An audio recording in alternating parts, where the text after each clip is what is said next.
Okay, so I've done the whole head now, it's covered in clay.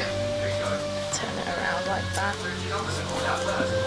And I've done all of the base of the neck so that it actually stays the head up without me having to hold on to it.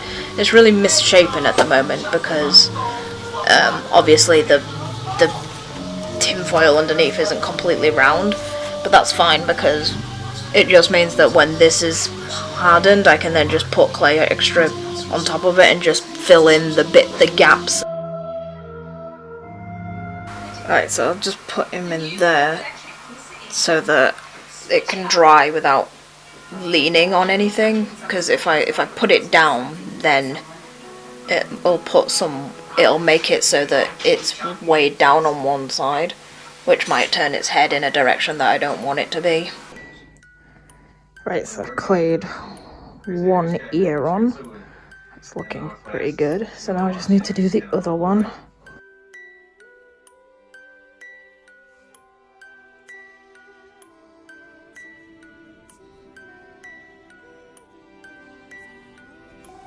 Okay, I've clayed the other ear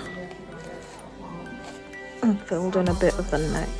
So I think next I want to fill in some of the holes in the face just to round it out a bit more.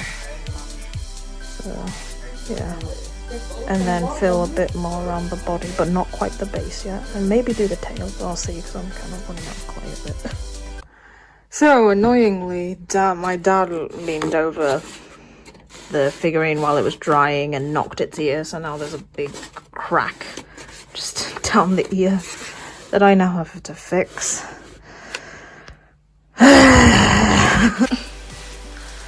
So we have some chopsticks here from like a Wagamama takeaway, so I'm going to try and use that to push some clay inside the crack and try and seal it back up again.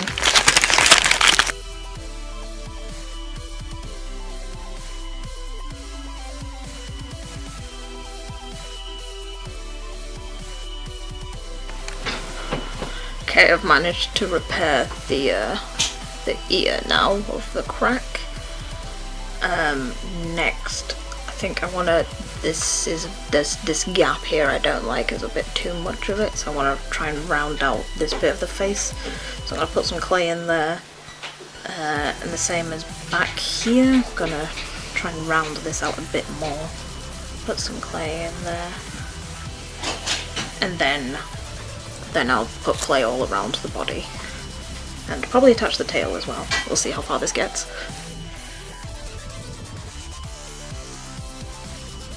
Okay, I've rounded off the face a bit more now, so that's a bit better.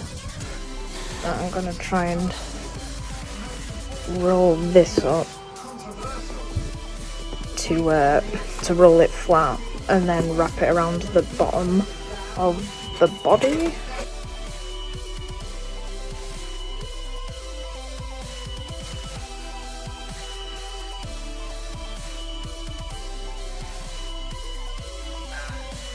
Alright, I've nearly done all of the bottom. I'll fill that hole in later. But next, before I do the back end, I'm gonna clay the tail and then clay the tail and that bit at the same time. Most of the little appendages from the cloth done, so next is gonna be to make the kind of black tail bit that sticks out at the end, and there's the wooden tail that's it's nearly completely hardened.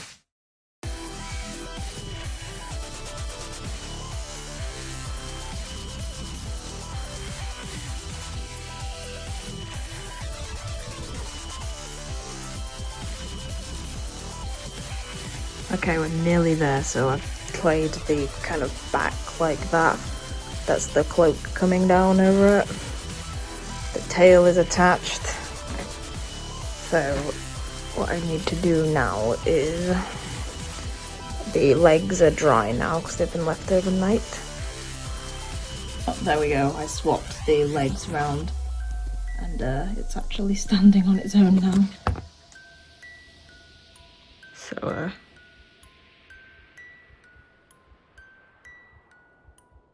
I'm just gonna wait for the legs to dry a little bit more before working in them.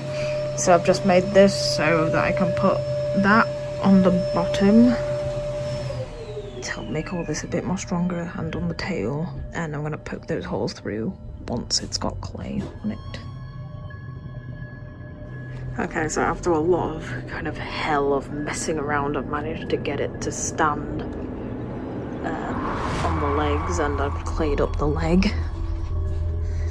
As you see, the bits in between are just to keep the legs from sliding about, because sometimes the weight pushes it about a bit. But it's actually standing on its own, like it's not actually leaning on that. It's standing on its own legs.